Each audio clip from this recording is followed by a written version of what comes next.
유대인들이 신임 메시아를 보내신다는 하나님의 약속을 처음 발견한 것은 바벨론에 포로 끌려갔을 때입니다. 그때서부터 이스라엘을 바벨론에서부터 해방시켜줄 신임 메시아가 이 땅에 오실 것을 유대인들은 간절히 기다리게 된 것입니다. 그런데 오늘 본문이 참 어처구니가 없는 것은 자기들이 그렇게 오랫동안 기다려온 신임 메시아를 죽여달라고 바벨론에게 이들이 부탁을 한 것입니다. 이 당시 로마가 바로 바벨론이 아닙니까? 그런데 신임 메시아를 그렇게 기다려온 사람들이 로마에게, 빌라도에게 죽여달라고 부탁한 이 엄청난 사건. 그런데 이 사건을 마치 유대인들이 미친 짓을 한 것처럼 그렇게 돌발적인 행동으로 해석하는 것은 우리가 받아들일 수가 없는 얘기입니다. 예수를 빌라도에게 넘긴 것은 이것은 하나님의 완전한 설정인 거지 유대인들이 그때만 미친 짓을 한 게 아니다, 그런 얘기입니다. 신임 메시아가 이 땅에 오셔서 유대인들 때문에 무슨 불의한 사고를 당하듯이 그렇게 최후를 맞이한 게 아닙니다. 오늘 1절에서 보는 것처럼 온 공회라는 거예요. 그 공회에서 서로 의논하고 결정하고 그래서 예수를 넘겼다는 겁니다. 예수를 빌라도에게 넘겨주는 게 그냥 대제사장이 성전 정화하겠다는 예수가 못마땅해서 기분 나빠가지고 그렇게 한 얘기가 아닙니다. 지금 본문에서 대제사장들이요, 장로들이요, 서기관들이 사내들인에서 다 협의해서 결정한 거다. 그것이 무슨 의미인지 여러분 생각을 해보셨습니까? 아마도 지구상에서 가장 이성적인 사람들일 거예요. 하나님께서 택하신 백성입니다. 율법을 주신 백성입니다. 이방인들이 아닙니다. 남다른 사람들입니다. 그리고 1000년 넘게 율법의 훈련을 지속해온 사람들입니다. 그 종교적 훈련을 완수한 사람들 중에서 가장 뛰어난 사람들, 민족의 대표들이 민족의 명운을 걸고 의논한 것입니다. 그것이 오늘 본문의 예수를 빌라도에게 넘겨주기로 결정한 거예요. 그러니까 인간으로서는 더 이상 할 수 없는 최대의 이성적인 판단을 한 결과가 예수를 빌라도에게 넘겼다 하는 것이지 감정으로 된 것이 아니다, 그런 얘기입니다. 그것이 바로 빌라도에게 예수를 넘겨준 유대인들의 입장이다 하는 것을 여러분들이 아셔야 되겠습니다. 이것이 어느 정도로 심각한 문제냐?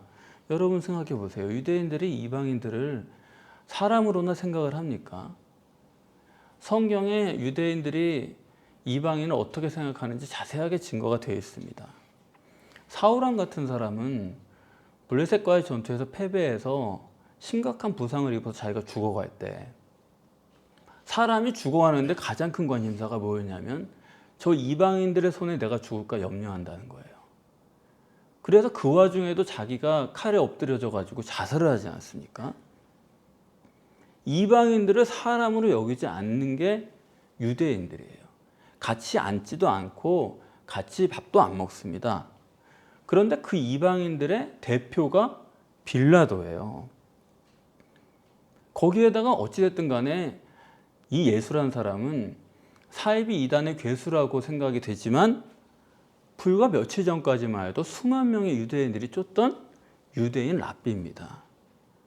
그런 유대인의 지도자를 이방인들에게 죽여달라고 내놓은 거예요.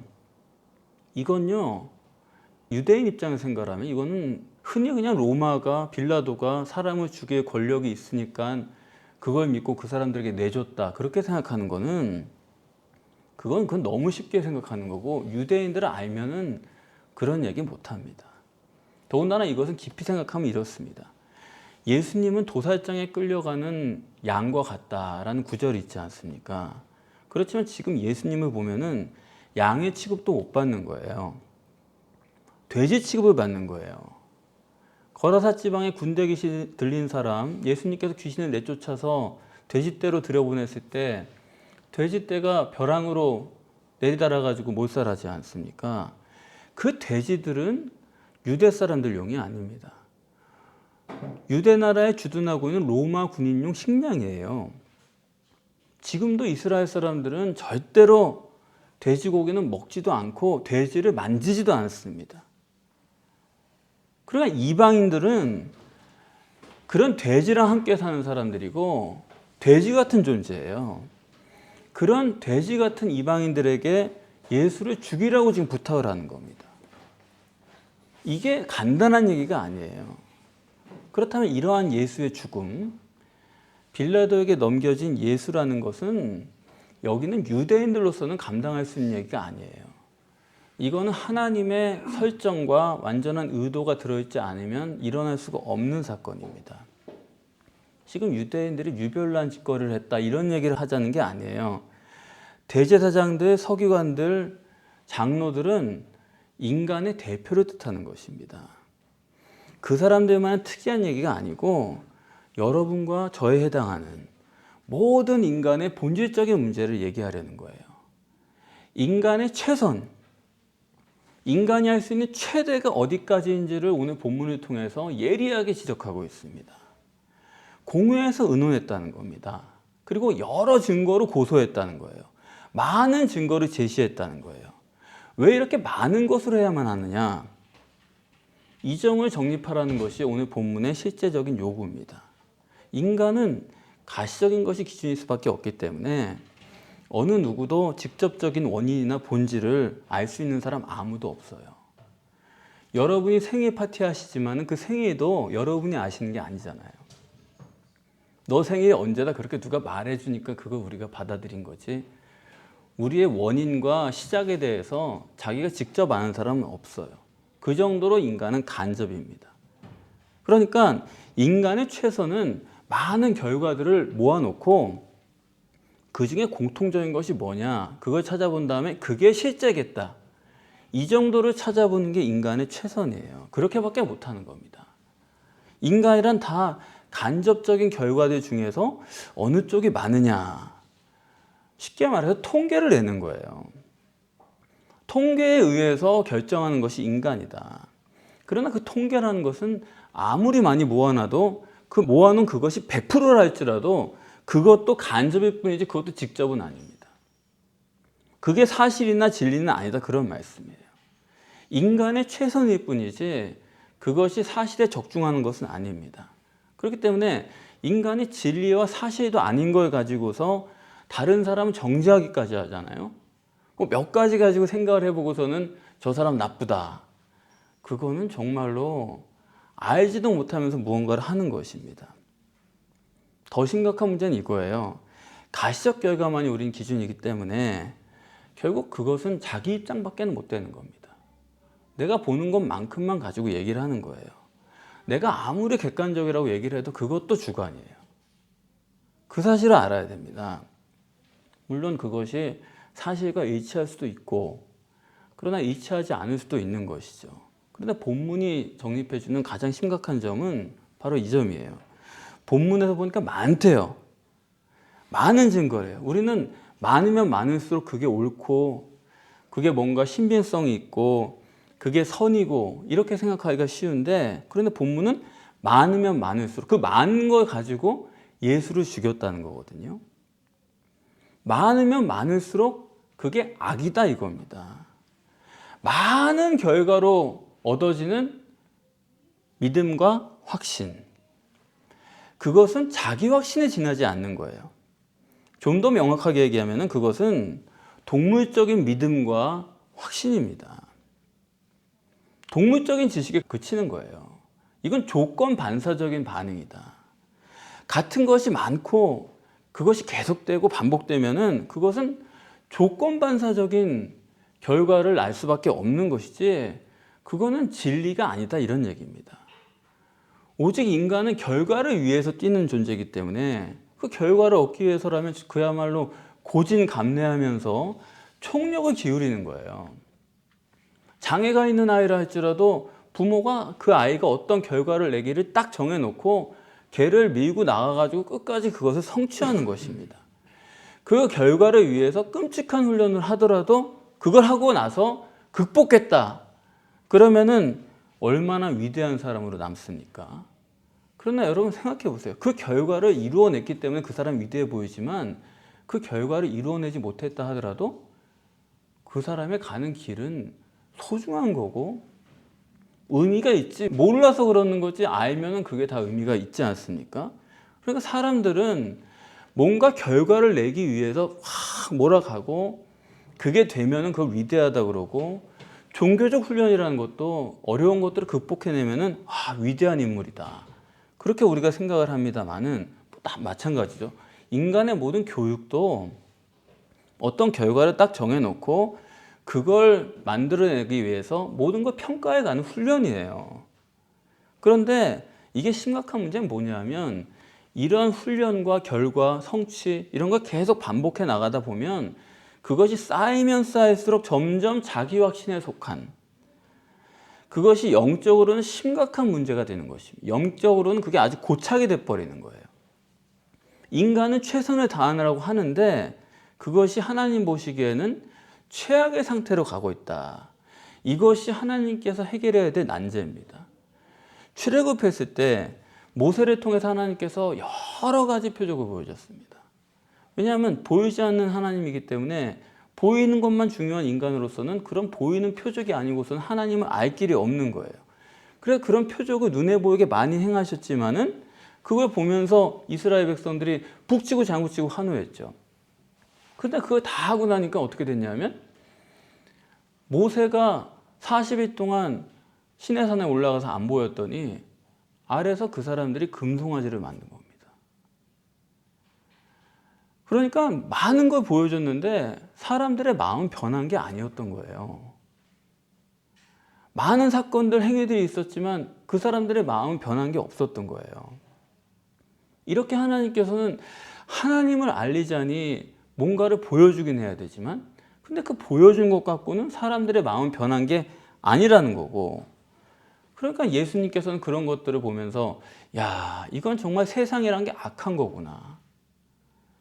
많은 일을 이뤄낼수록 발전하면 발전할수록 영적으로 좋아지는 게 아니라 이게 사람이 더 하나님부터 멀어지고 마음은 변하지 않고 그런 것들이 예수님 보시기엔 악하다 그렇게 평가를 하신 것입니다. 그러니까 사람들이 하나님의 입장을 좀 알아줘야 돼요. 사람들이 하나님의 입장을 너무 몰라주는 거예요. 하나님은 전지전능하십니다. 그럼에도 불구하고 하나님은 과정이라는 것이 필요해요. 천국을 완성하기 위해서는 과정이 필요한데 그것은 없어서는 안 돼 필요악적인 요소예요. 눈에 보이는 과정이란 걸 해가지고 천국으로 가야 되는데 그게 없이 바로 직행하면 좋겠지만 그게 없을 수는 없고 그 과정이 필요한데 그것이 바로 육신과 세상에 일어나는 일들 아닙니까? 그래서 계시록에 가면은 하늘과 땅을 다 폐지시켜 버리는 거예요. 처음에 만들었던 하늘과 땅을 끝에 가서 다 없애버리는 겁니다. 왜 사라지느냐? 그것은 과정이기 때문에. 꼭 있어야 될 것 같지만 그건 없어야 되는 거예요. 마귀도 하나님은 마귀가 필요하신 거예요. 그런 거지 무슨 마귀를 내쫓아야만 될 대상으로 사람들이 생각하고 그런 거는 정말 하나님은 몰라도 너무 몰라주는 것입니다. 하나님은 이 순간에라도 언제든지 마귀를 다 쓸어다가 무적행에 집어넣을 수가 있어요. 그렇지만 그렇게 안 하시는 이유는 하나님의 목적을 이루기 위해서는 마귀도 필요한 것입니다. 물리적 육신을 입고 이 땅에 오신 예수 그리스도도 그것도 필요악인 거예요. 물리적 육신을 입고 안 오실 수가 없는 겁니다. 그렇지만 그거에 또 매여가지고 사람들이 병 고쳐주고 귀신 쫓아주고 뭐 해주고 뭐 해주니까 또 거기에 매여가지고 이 땅을 전부로 알고 사는 거예요. 이 땅을 위한 예수로 사는 거예요.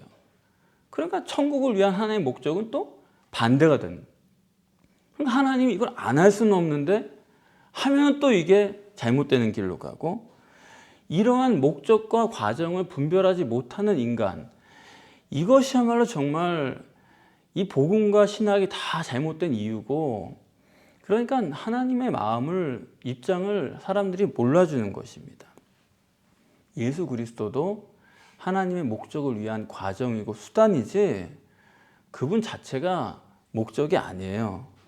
예수를 목적으로 삼아가지고 예수 믿으면 된다 이런 식으로만 하는 거는 그건 정말 하나님을 너무 몰라주는 것입니다.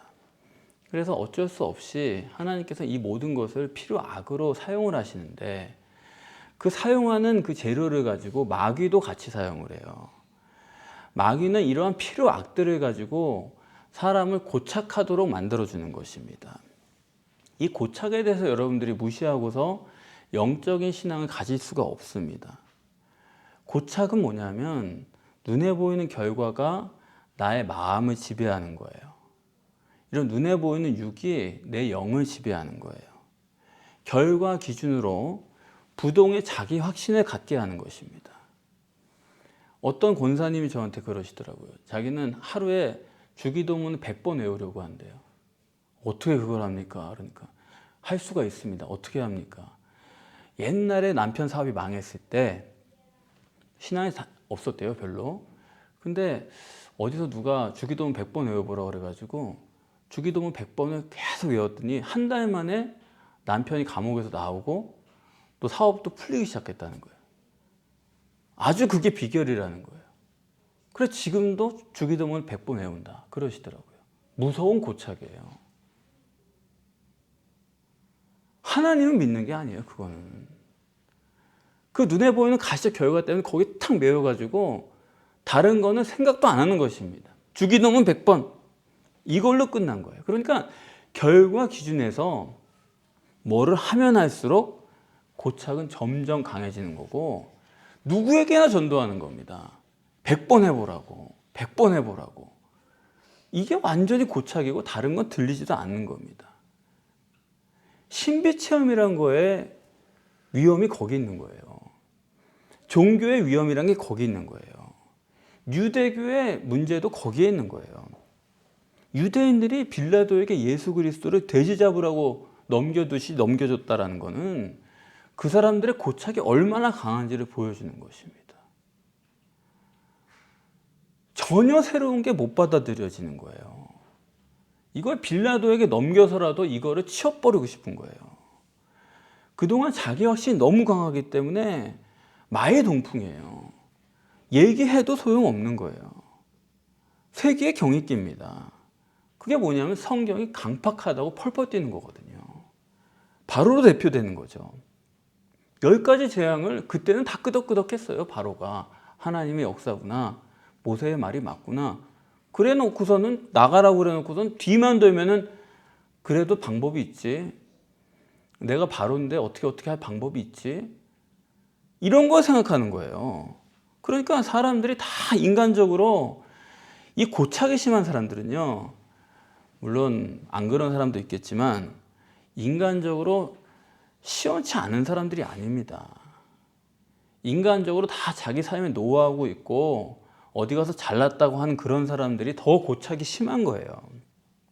이 고착이 심해지면 그 사람들이 비교적 이성적인 사람들이라고 볼 수 있지만, 이성적인 사람들일수록 고착이 심해지면 더 심하게 이성이 마비돼 버립니다. 이 고착이란 거는 여러분, 사람들이 심리학에서 고착을 얘기하지만 이건 어디까지나 육체적인 속성이에요. 인간은 뱁새인 육체와 속에 황새인 초월적인 영이 같이 들어있는 이중적 존재입니다. 그런데 육체란 거는 뭐냐면 항상 움직이기를 싫어하고 변하지 않고 그러려는 속성이 육체에는 있어요. 그게 바로 고착이거든요. 사자를 보세요. 되도록 안 움직이는 겁니다. 되도록이면 하기 싫은 거예요. 누구나 다 이사 가기 싫어하는 거예요. 그래서 아브라함 사라는 하나님께서 보시면 이거 성경에 어떻게 저렇게 이사를 다니나 싶을 정도로 계속 옮겨 다니게 하잖아요. 고착을 못하게끔 하나님이 하신 것입니다. 육체는 항상 변하지 않고 그대로 있으려고 하는 속성이 있어요. 고착입니다. 그런데 육체 속에 들어있는 우리의 영은 무한자고 자유자고 초월자예요. 그렇기 때문에 여러분, 사람을 잘 아셔야 될 게, 사람이 변하는 거 싫어하는 것 같아도 아닙니다. 사람은 변하지 않으면 못 견디는 게 사람이에요.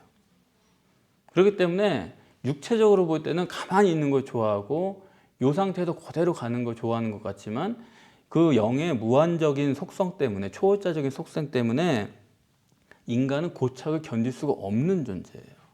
그래서 어느 사람이든지 이와 같은 정반대적인 속성을 함께 가지고 있기 때문에 늘 살면서 갈등과 고민이 있는 겁니다. 안정되고 잘 되고 그래도 사람이 그걸로 만족이 되는 게 아니에요. 항상 한켠에는 이게 다가 아닌데 라는 생각을 가지고 있어요. 그래서 인간이 가만히 있고 변하지 않고 그래가지고 괜찮은 게 절대로 아닙니다. 인간은 계속 변해야 되는 거지, 변하지 않고 발전하지 않으면요, 그 사람이 자기 스스로가 견디지 못합니다.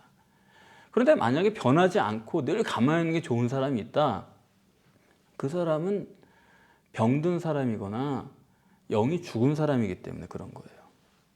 그래서 사람이 영적인 면도요, 계속 발전해야 됩니다.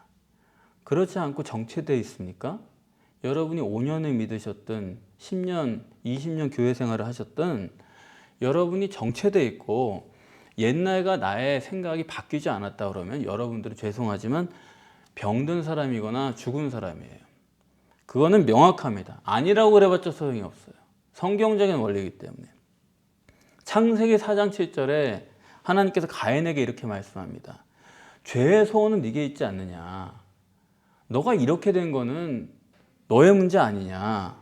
네가 선을 행했으면 왜 이렇게 됐겠냐. 이렇게 말씀을 하세요. 그러니까 인간은 항상 적극적으로 선을 행하고 적극적으로 변하고 적극적으로 발전하지 않으면은 그때는 반드시 해서는 안 될 일을 하게 돼 있는 게 인간이에요. 꼭 그렇게 갑니다. 구원이라는 것도 여러분 어떤 개념입니까? 구원은 다시 태어나는 거잖아요. 다시 태어날 정도로 완전히 변하는 게 구원이에요. 그러니까 사람이 계속 변하고 적극적으로 변하고 완전히 변하지 않으면은 괜찮은 게 아니에요. 여유가 있는 게 아닙니다. 지금 그게 없으면은 앞으로 시간이 아무리 있어도 소용이 없다고 봐야 돼요. 경제도 성장하지 않으면 망하게 돼 있습니다. 기업도 성장하지 않으면 망하는 거예요. 개인도 마찬가지예요. 계속 변하지 않으면 꼭 망할 짓을 하게 돼 있는 게 인간이다.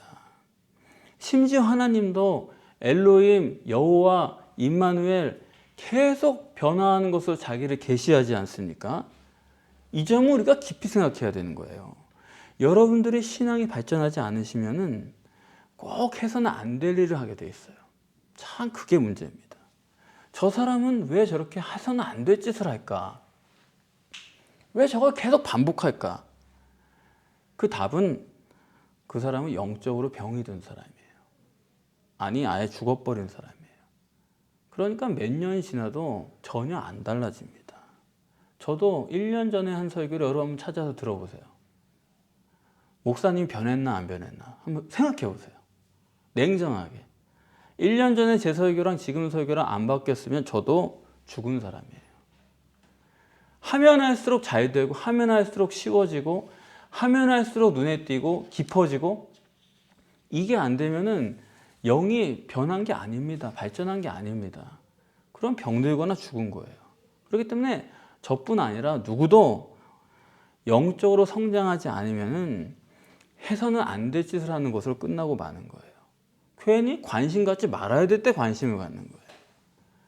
자기 심령을 고민을 못하고 자꾸 남의 일에 기웃거려요. 자꾸 뭐 남의 사정을, 뭐 남의 교회가 어떻고, 뭐 심지어 어느 나라가 어떻고, 그걸 아는 정도로 끝내야지 뭘 그걸 그렇게 관심을 가져요. 이렇게 사람이 변화하고 발전하는 데 있어서 가장 걸림돌이 뭐냐면 결국엔 자기 확신입니다. 가시적인 것 중심으로 살아온 사람들, 가시적인 예배당, 가시적인 사람 숫자, 가시적으로 보이는 교인들의 수준? 이런 것들을 가지고 신앙생활하는 사람은요, 자기 신앙생활이 다 그런 식으로 파악이 되기 때문에 하나님과의 관계가 아니에요. 눈에 보이는 것 갖고 파악을 하기 때문에 그런 사람들은 다 일방적으로 합니다. 성전 딱 하나 지어놓고 거기서 일방적으로 하나님 믿는 거예요. 자기가 찬양하고 기도하고 경배하면서 일방적으로. 그걸 성경에서는 제가 엘로힘적 믿음이다 그렇게 말씀드린 적이 있습니다. 엘로힘적 지식이다. 하나님 경험이 없는 건 아니에요. 근데 그거를 자기가 그거 하나 붙들고서 그쪽으로 일방적으로 밀고 나가는 거예요. 엘로힘적이라는 것은 여러분 영적인 게 아닙니다. 엘로힘적이라는 거는 신비한 존재를 만났을 때 누구나 보이는 반응이에요. 그건 동물적인 거예요. 육적인 거예요. 그건 강하면 강할수록에 그 사람 고착 감옥에 완전히 빠져드는 겁니다. 한 달란트 받은 사람이 주인이 뭐라고 평가했습니까? 악하고 게으르다 그랬어요. 왜 그 사람 보고 게으르다 그럴까요? 그 사람은 뭐라고 그러냐면 주인은 심지 않은 데서 거두는 분이다 그랬어요. 주인은 전능하다는 거죠. 저분은 도대체 어떻게 저렇게 해? 대단하다. 아무것도 안 하는 것 같은데 뭐가 생겨요? 대단하다. 전능성을 믿는 겁니다. 그게 바로 엘로힘적인 신앙이에요. 하나님께 기도하고 하면 다 될 거라고 하는 믿음을 가지고 있어요. 그래서 그 사람은 주인이 전능하니까 뭐든지 다 할 수 있다는 믿음이 강한 거예요. 그래서 자기 한 달란트를 땅속에 묻어둔 것입니다. 딱 거기에 멈춰 있는 거예요. 전능성을 믿기 때문에. 믿음이 없는 게 아니에요. 주인 대단하다. 그러면서 자기는 묻어뒀다는 겁니다. 그거 주인이 너는 게으르다 그랬다는 거예요. 너는 발전하지 않는구나. 그 악하고 게으른 종은 반드시 지옥 간다는 겁니다. 예수님께서 마태복음 10장에서 제자들을 파송하시면서 너희들 이방인의 길로도 가지 말고 사마리아 고을로도 가지 말고 오직 이스라엘 집에 잃어버린 양에게로 가라 말씀을 했습니다. 뭡니까? 엘로힘적인 신앙은 너희들 아예 근처도 가지 마라. 이방인들이 신전 지어놓고 자기들이 믿는 거, 사마리아 사람도 마찬가지. 그런 식으로 하나님 믿는 거 그냥 자기 혼자 찬양하고 기도하고 하면서 무조건 밀고 나가는 그런 신앙, 그런 엘로힘적 신앙, 그거는 근처도 가지 마라. 이스라엘 집에 잃어버린 양에게로 가라. 이스라엘식의 그 엘로힘적 신앙에서 포기된, 거기서 뭔가 문제를 느끼고 뛰쳐나온 사람, 그런 의식이 있는 사람에게로 가라. 그런 사람들이 구원의 가능성이 있다라는 거죠. 그러니까 이 엘로힘적 신앙이라는 거 그야말로 성경이 가장 경계하는 것입니다. 어떤 측면에서는 이방인보다 더 큰 문제예요. 본문도 그렇지 않습니까? 이방인에게 예수를 죽이라고 넘겨준 게 뭡니까? 엘로힘적 신앙에 완전히 굳어있는 사람들이에요. 자기들이 율법 지키고 예배드리고 하니까 하나님의 뜻이 뭔지는 모르고 그냥 밀어붙이는 거예요. 이 행위를 반복하니까 나는 하나님 믿는 사람이다 라고 생각을 하지만 하나님과의 관계가 없어요. 하나님에 대한 알미 없어요. 교제가 없는 거예요. 이런 식으로 하는 사람들이 더 큰 문제다 이겁니다. 이방인보다 심각한 거는 엘로힘적 신앙에 굳어있는 종교예요. 그래서 우리가 흔히 이방 사람들에게 복음을 전해야 된다 그렇게 쉽게 얘기하지만 아닙니다. 그 사람들은 오히려 언젠가 돌아올 길이 있어요. 엘로힘적 신앙에 딱 굳어있는 사람들은요 아무리 얘기해도 들으려고 안 합니다.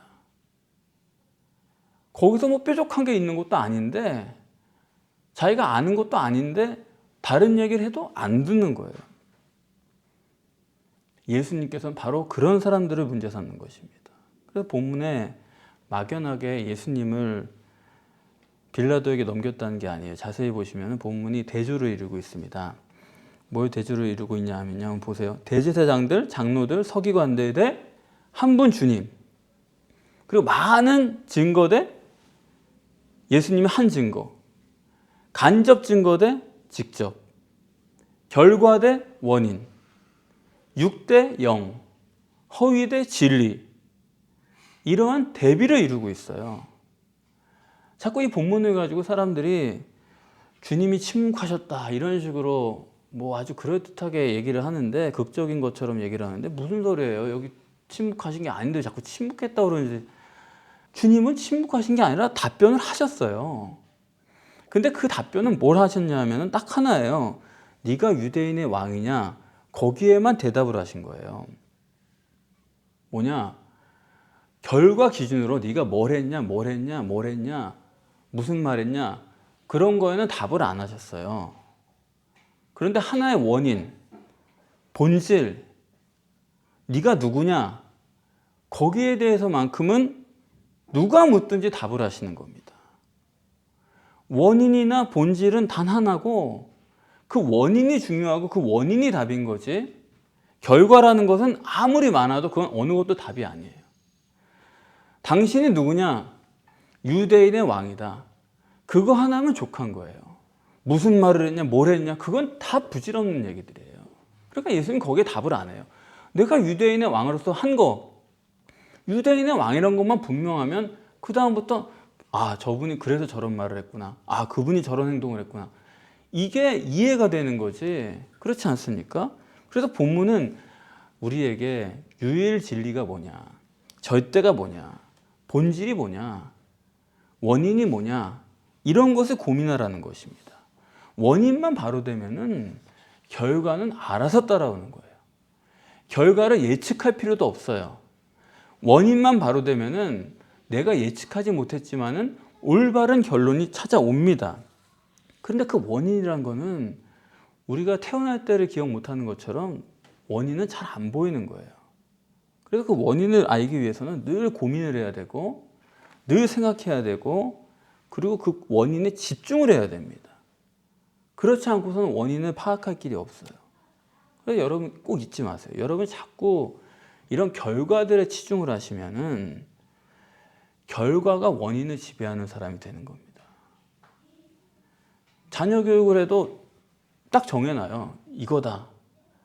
그렇게 하고서는 거기에 맞춰서 모든 걸 보면요, 될 수가 없는 거예요. 확신도 없을 뿐 아니라 시행착오만 반복하고 원하는 결과에 다다르지도 못하고, 그러나 원인이 뭔가, 뭐가 바로 돼야겠나, 그것만 확실하게 붙잡고 나면은 하나님 앞에서 내가 해야 될 일을 알게 되는 것입니다. 그런데 사람이 자꾸 결과 중심으로 하면은 어떻게 돼요? 자꾸 조그만 거 얻으면은 거기에 고착이 되는 거예요. 이렇게 하면 이렇게 바뀌니까 요거 계속해 나가는 거예요. 다른 거는 아예 생각도 안 하는 겁니다. 그 하나의 결과, 그거 하나 얻기 위해서 계속 그거를 확실하지도 않은데 계속 반복을 해 나가는 거예요. 자꾸 굳어지는 거예요. 그런 식으로 사람이. 그래서 제가 여러분들에게 항상 말씀드리는 게, 보지 마십시오. 보는 게 뭡니까? 우리는 다 결과밖에 못 보는 거예요. 뭐 듣습니까? 우리는 다 결과만 듣는 거예요. 그런 결과만 보고 결과만 듣다가 말해봤자 뭘 말해요. 또 쓸데없는 말만 다 하는 거죠, 사람이. 보지 말고 듣지 말고 말하지 말고 정말 내 심령을 고민해야 되는 거거든요. 그것이 영성의 가장 본질입니다. 이 영이 발전하지 않는 사람은 할 줄 아는 게 전부 다 외식적인 거고 육적인 것밖에 없으니까 결국에는 그런 걸 하면서 자꾸 쓸데없는 짓을 하는 거예요. 자꾸 쓸데없는 데 관심을 갖는 거예요. 하나님과 나 사이의 관계가 뭘까? 하나님 나를 어떻게 보실까? 하나님의 능력으로 내가 어떤 걸 헤쳐나가야 될까? 이런 거에 관심을 안 갖고 항상 저 교회는 뭐 어떨까? 저렇게 큰 교회가 되려면 어떻게 해야 되나? 교인들이 하나님과 어떤 관계인가? 이런 거 관심을 안 갖고 우리 교회는 어떻게 하면 성장할까? 이런 것만 생각을 한다고요. 그러니까 결국에는 자기가 내 코가 석자가 아닌 사람은 다른 사람 구경하고 앉아 있는 겁니다. 세상 사는 게 항상 어떻게 하면 저렇게 될까? 이런 것만 생각하고 산다고요. 주님은 진리에 대해서만 입을 여시고 그리고 결과적인 것에 대해서는 아무 대답도 안 하시고 거의 입을 다물어 버리시는 거예요. 이게 정말로 제자 훈련이에요. 이게 정말로 주님의 영성입니다. 어떻게 하면 내가 영적으로 잘할 수 있느냐? 아니 뭐 맞지도 않는 결과에 그렇게 관심을 갖고 그런 거 일일이 다 답변하고 그런 거에 내가 바쁠 게 하나도 없는 거예요. 그런 걸 하면 할수록 결과가 나를 지배해요. 눈에 보이는 어떤 것이 나를 그냥 끌고 간다고요. 왜 남이 나를 끌고 가는데 내 정력을 더 바칩니까? 거기다가 결과가 내 마음을 지배하면은 나는 나대로 내 원인을 또 제한해요. 저거가 되려면 이렇게 하라고 그랬지. 나머지 건 다 배제해버리는 것입니다. 결과에 맞도록 해야 되니까 그렇게 하려면 이렇게 해야 돼. 아주 듣기 싫은 얘기예요. 그렇게 말하는 사람처럼 꼴보기 싫은 사람이 없어요. 우리 목사들도 그럽니다. 아, 교회 부흥하려면은 이렇게 설교해야 돼. 저 목사님 저렇게 설교했으니까 우리도 이렇게 설교해야 돼. 그런 거 꼭 연구하거든요. 저도 한때 그랬는데 아니란 걸 안 거예요. 아, 꼴보기 싫다 진짜. 왜 그걸 그렇게 따라하느냐. 왜 그걸 그렇게 하고 싶으냐 도대체. 그렇게 해가지고 얻고자 하는 게 도대체 뭐냐. 그게 그렇게 행복한 거냐 자기한테. 꼴보기 싫은 거예요 그런 얘기하는 사람. 여러분들도 가끔씩 그런 얘기 하시더라고요. 우리 교회가 잘 되려면은 이렇게 해야 되고 저렇게 해야 되고. 꼴보기 싫은 거예요. 그런 말 하는 분들은 저분은 도대체 하나님 앞에서 굉장히 자신 있는 분이구나. 자기 코가 석자인데 지금 무슨 그런 걸 걱정하지? 그런 생각을 할 수밖에 없는 것입니다. 여러분 원인만 중심이 되시면요. 하나님과의 관계 그것만 실제적으로 생각하시면은 나머지 결과에 대해서는 자유로운 거예요. 한 성령으로는 온갖 것을 하실 수가 있는 겁니다. 그 결과를 하나님께 맡기는 거지. 아니 얼마든지 내가 영적으로 자유로울 수 있는데 그걸 못하고서 그게 거꾸로 돼가지고 이 결과가 돼야지만 되는 사람은 그 결과에, 그것도 남이 이루는 결과에 자기 마음이 지배를 해. 자기가 남에게 종속된 인간인 거예요. 그런 사람이 바로 율법주의자예요. 성경에서 수건 쓰려니까 수건 썼다. 아, 성경적이다. 아니요. 유대인들이 이렇게 율법주의에 빠져 있는 거는 그 결과가 항상 늘 자기 마음을 지배하는 거예요. 수건을 안 쓰면 자기가 불편한 겁니다, 인생이. 그게 무슨 자기 인생을 사는 거예요. 새벽기도 10년 동안 하루도 안 빠졌다. 하루 빠지면 불편해서 못 견디는 거예요. 저 집사님이 나 안 나왔다고 또 뭐라 그럴 텐데. 그게 무슨 신앙생활이에요. 그 새벽기도 막 연연하는 사람들 보면은 나와가지고 1시간에서 1분도 기도 못해요. 왜 그러냐? 어디서 들은 거예요 또. 1시간은 기도해야 되지 않느냐. 그러니까 매일 나와가지고 1시간을 죽어라 채웁니다. 아주 본능적으로 익혀요 1시간을. 그래서 거기서 1분도 더 하려도 못해요. 근데 자유로운 사람은 딱 와서 15분만 기도해도 오늘 할 거 다 했다. 어떤 땐 3시간도 기도해요. 3시간 기도했다. 이런 거지 그냥 매여가지고 그걸 넘기거나 부족하면은 거기서 그냥 마음이 불편하고 하루가 찝찝하게 살고. 그게 바로 고착이에요. 기도 고착이에요. 예배 고착이에요 그거. 교회 안 나오면은 그거 불안한 거 그거 중독이에요 그거. 그래서 오늘 본문에 어느 정도로 그걸 떨쳐내야 되느냐. 빌라도에게 넘겨져 버리라는 겁니다. 손 쓸 새가 없다 이거예요. 그런 거는 어느 정도로 스칸달리조 해야 되느냐. 이 스칸달리조 구원론의 마지막입니다. 가룟 유다의 자살로 스칸달리조 해버리고 베드로의 부인으로 이 육체적인 거 끊어버리고 그리고 마지막에는 빌라도에게 예수를 넘겨버리는 것으로 아유 육체적인 이 예수와의 관계를 그냥 끊어버리잖아요. 이 고착이 해결이 안 되는 사람은 영적으로는 이거는 지옥 갈 수밖에 없어요. 그렇기 때문에 이 스칸달리조라는 거 여러분 완전히 이거 절대예요. 이거는 구원의 절대입니다. 이게 지금 무신론자라든가 이방인들에 대한 얘기가 아니잖아요. 여러분 지금 기독교가 욕을 먹고 목회자들이 방탕하고 목회자들이 아주 돈이라면 눈에 불을 켜고 살고 여러분도 돈 있는 목회자가 훌륭한 사람인 것처럼 생각을 하고 세상에서 교회를 욕하고 목회자를 욕하고 크리스찬들을 욕합니다. 세상에서 크리스찬들 만나보면 아주 학을 띄어요. 세상 사람들보다 더 지독하다 이거예요. 아주 하는 게 무섭다. 집착이 무섭다. 왜냐하면 그 사람은 기도하고선 그냥 자기 일을 밀어붙이기 때문에 이게 안 바꾸거든요. 크리스찬들은. 근데 그렇게 세상에서 크리스찬들 욕하고 교회 욕하고 목회자 욕하는 거 여러분들 그거를 안타까워하실 일이 아닙니다. 그거 하나님의 역사예요. 왜 우리 목사님이 그렇게 뭐 자식에게 돈 물려주지 말라고 그렇게 설교를 했는데 막판에 가가지고는 자기 자식한테 세습을 해주고 이런 식으로 일을 하고 그건 그 사람의 실수가 아니라 여러분들 스칸달리조 하라는 하나님의 뜻이에요.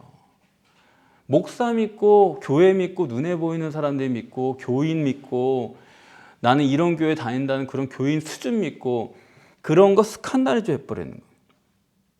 인간은 아무리 최선을 다해봐야 가시적 결과 기준일 수밖에 없고, 아니 자식 위하는 거는 그거는 인간적인 도리지, 그거는 끊어버릴 수, 아무리 그거 그래봤자 그거 인간이에요. 그러면 내가 저 길로 가서는 안 되고 영적으로 하나님과의 관계에 힘써야겠구나, 그렇게 생각이 돌아가야 되는 거지. 아직도 옛날 그 목사님 생각하고, 아직도 옛날 교회 생각하고, 교회 시절 우리 그때가 좋았는데 안타깝다, 그렇게 생각하는 사람들은 도대체 얼마나 고차게 된 거예요. 그게 유대교인이고 그게 율법주의자고, 그런 사람들이 오늘 예수님 만나면은 저 못마땅하다, 빌라도에게 내버리는 겁니다. 그래서 이 고착적인 신앙에 벗어나지 못하는 사람 절대로 구원 못 받아요. 그런데 그렇다고 해서 내가 육신적으로 교회 안 나간다, 육신적으로 이런 종교생활 안 해버린다, 기도 그렇게 안 한다, 그렇게 내가 스칸달리조 했다고 해서 구원받는 건 아니에요. 성령으로 거듭나야 됩니다. 육적인 것들은 스칸달리조 하시고, 속에 계신 영적인 그리스도와는 화목하고 결혼해야 되는 거예요. 교회 나와서 1시간 기도할 수 있지만 24시간 하나님과 연결되어 있는 그것이 더 중요한 거예요. 물론 거기까지 가기 위해서 교회 와서 1시간 기도하는 것이 여러분에게 의미가 있을 수 있습니다. 그러나 1시간 기도한 게 목적은 아니다 이거예요. 여러분이 24시간 하나님과 연결되어 있고 항상 자기 심령을 고민하고, 그 상태가 여러분의 목적인 거고, 그게 천국으로 이어지는 거지. 그렇지 않습니까? 그렇기 때문에 여러분 육신적인 것에 매이지 마시고 영적인 그리스도와 화목하고 결혼하셔서 이 땅에서도 예수 그리스도의 능력으로 승리하시고 저 천국에서도 영원한 복락을 누리시는 여러분 모두가 되시기를 축원합니다.